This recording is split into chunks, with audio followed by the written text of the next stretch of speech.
The Uncomfortable Exorcist. Exorcism. Now there's an uncomfortable word. Uncomfortable for numerous reasons. Many will associate exorcism with the legion of movies on the subject, with all their grotesque scenes and sounds, nail biting and seat gripping. I remember when at St John's College, a lecturer telling us of his near expulsion from a picture theatre years ago when watching a blockbuster movie called The Exorcist. He was with some fellow theological students, and their gales of laughter were upsetting those who'd paid good money to be terrified.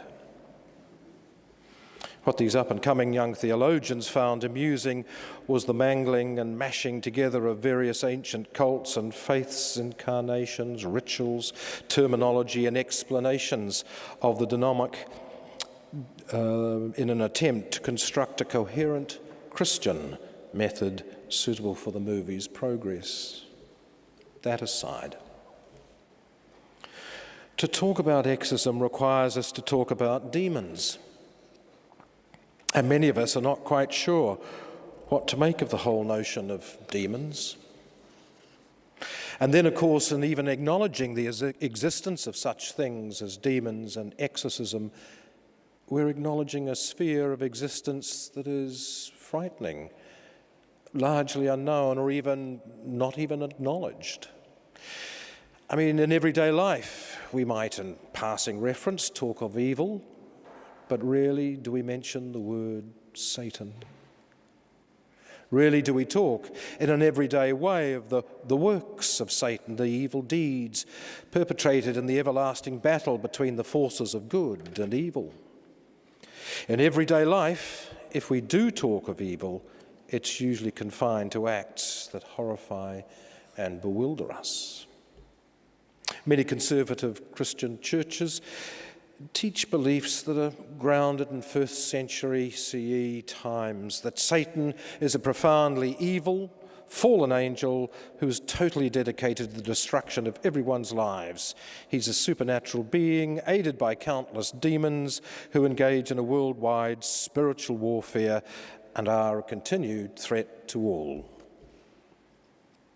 A liberal approach, dare I say progressive, tends to view Satan as a principle or sort of concept of evil without any physical existence or personality. They acknowledge that Jesus and his disciples believed in the presence of a living entity called Satan, but they attribute those beliefs to the pre-scientific level of knowledge in Galilee and Judea at the time. Conservative approach so often points to a dangerous dualism, the powers of good and evil. You're for us or against us. It allows for presidents, for instance, to talk of an axis of evil. And if you capture the moral high ground, then all who oppose you, for whatever reason, can be termed evil, demonic, or at best, possessed. A more liberal or progressive approach is probably likely to ascribe evil in individuals to mental health issues, the condition of schizophrenia, psychosis, or personality disorder, more likely to ascribe evil in society to unjust laws and corporate excess. Yet, in our gospel reading today, we meet a man possessed of demons, hear of an exorcism, and are confronted with the concept of the scapegoat. At the end of the passage, we're left with a fearful community, angered at the loss of their livelihood, and a man restored to health who faces an uncertain future. We perhaps have every reason to feel uncomfortable. Now, not the uncomfortableness we often encounter in Scripture when faced with stories that force us to reconsider old beliefs and prejudices, but uncomfortable about the seeming unfair destruction of a herd of pigs, uncomfortableness about the huge number of demons involved, legion, considered in those days of Roman occupation to be about 5,000, and the awfulness of the possessed man's life. Now, if you can just park this exorcism for a moment, for I want to touch on a subject close to my heart: homelessness, or more specifically the recent street count that I mentioned last week. Generally once a year, on a Sunday evening, after we've all been to church, of course, about 30-odd people wander around the city looking for rough sleepers. We found 3 weeks ago 177 people sleeping rough within 3 k's of Skye Town. We identified another 52 as sleeping that night in emergency accommodation or hospital, one even in Starship. And those people were most likely to have slept rough that night if they hadn't been in the institution, or on their release from those institutions were likely to have slept rough. So that's another 52. There were at least 20 known to us that we didn't count. And our best estimates were that another 20 not known to us at all were sleeping rough. Now that's a total of 270. As I said, in the previous count, we found 147. But to think now that we're knocking on the door of 300, well, in fact, I suspect we have. For if we extend that area by just 1 kilometre, it's not unreasonable to come to a figure of 300 in central Auckland. Now that places us right up there with New York, Sydney, Melbourne, London, not in the numbers, but in the density. Furthermore, if we were to extrapolate on those figures and include the suburbs of Mangere, North Shore, Glen Innes, out west, then it's reasonable to assume that there are between 700 and 800 people sleeping rough on any one night. Some of my colleagues would suggest a figure of at least 1,000. The reality is we just don't know. So let's say there are, in fact, 750 individuals sleeping rough in the Greater Auckland area. Now remember, I said sleeping rough, individuals, rough sleepers. This does not include families sleeping in cars. It does not include garages or people sleeping in overcrowded or uninhabitable buildings. That's just individual rough sleepers. Now, to house and support that 750, we would require at least 50 extra social workers to cover, I guess, the Greater Auckland area. And bear with me, because these are figures that are a bit scary. If we say there's 50 new social workers, that's 17 clients per social worker. It doesn't sound like a lot, but the reality is, based on our experiences at the Mission and other agencies who work with rough sleepers, for every hour of contact you have with that rough sleeper, you match that with an hour of travel and administration on the file. So that's 34 hours of a 40-hour week. The remaining 6 hours consumed with annual leave, public holidays, potential sickness, training, networking and organisational requirements. And I mean, if you're at the Mission, you would stop working with clients generally at Christmas, for that period of Christmas, and devote your time to the Christmas activities. You have public speaking duties, and you're covering staff who are attending to all of the above. Now, of those 15, perhaps some will only require 2 to 3 months' support. So again, when you've finished and when you've closed that file, you could work on to others. But some require 12 months' support, and some will require support for the rest of their lives. So in any event, to find that 50 social workers to work with the 750 that we're pretty sure are sleeping rough in the wider Auckland area today, that's about $4 million worth of social work. But that's not all. Our stats suggest that some 120 people a year come onto the streets of the CBD for the first time without any Auckland experience of rough sleeping. We house about 120 to 130 people a year, so we're only just, at that rate, keeping level. Now again, if we were to extrapolate, if we have 120 or so coming onto the streets in the CBD, then it's reasonable to assume that at least another 450 rough sleepers are housed each year in the greater Auckland area.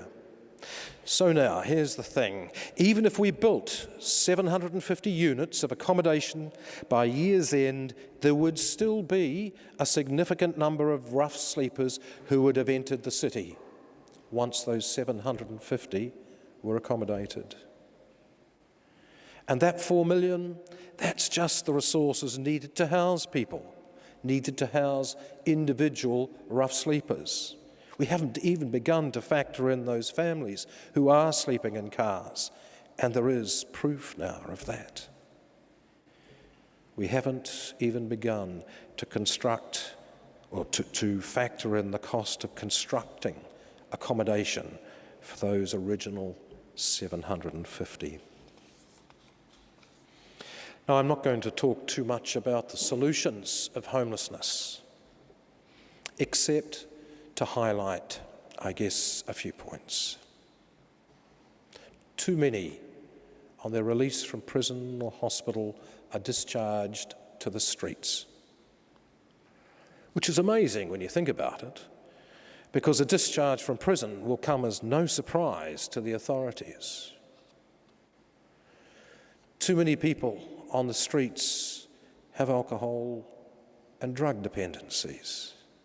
And yes, I know it's hard to work with people who perhaps don't engage as well as they could, but I think we need to try harder. When I first started working in the social work sphere, we all sighed a great sigh of relief when the various mental health institutions up and down the country were rightly closed. Many of them were appalling places. We suspected, but were told it wasn't going to be so, that the money saved by closing those institutions was going to be ring-fenced and then spent on community resources. Our fears were realised. Family violence. When a 14-year-old finds the streets safer than home, then we've really got some issues. When people, and it's mainly men, though a disturbing fact in the street count showed that women are slowly increasing. 25% of women on the streets now, we found, were female, and that's up from about 11% in the last count. Unemployment plays its role, the breakup of relationships plays its role, the lack of education plays its role. There are many issues. Okay, so what you might be asking is the connection between rough sleeping and the exorcism story we've heard in our gospel today. I don't know. I just wrote the sermon. Well, for me it is simple, probably because I've had to think about it in the last few days. The story of those 13 verses summed up simply says, Jesus came into the lives of some Gentile farmers and in healing one of their number, ushered in a new world, a world where the old ways of doing things was turned on its head. Jesus didn't perform an exorcism in the manner of the day. He used no spells or incantations. He used no items of power as the shamans or healers of the day would have. He just did something quite simple. He confronted the demons. He named them for what they were, and then he just banished them. He was clear that it was through the influence and power of God that the demons were banished, and in doing so demonstrated to the world that the world was now different. And that's the world we inhabit today.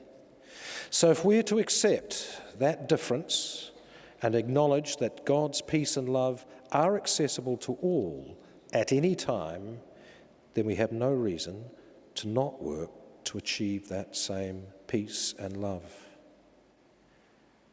So where is peace and love in homelessness? Using that same process, homelessness needs to be confronted. We can't continue to deny that there is a crisis.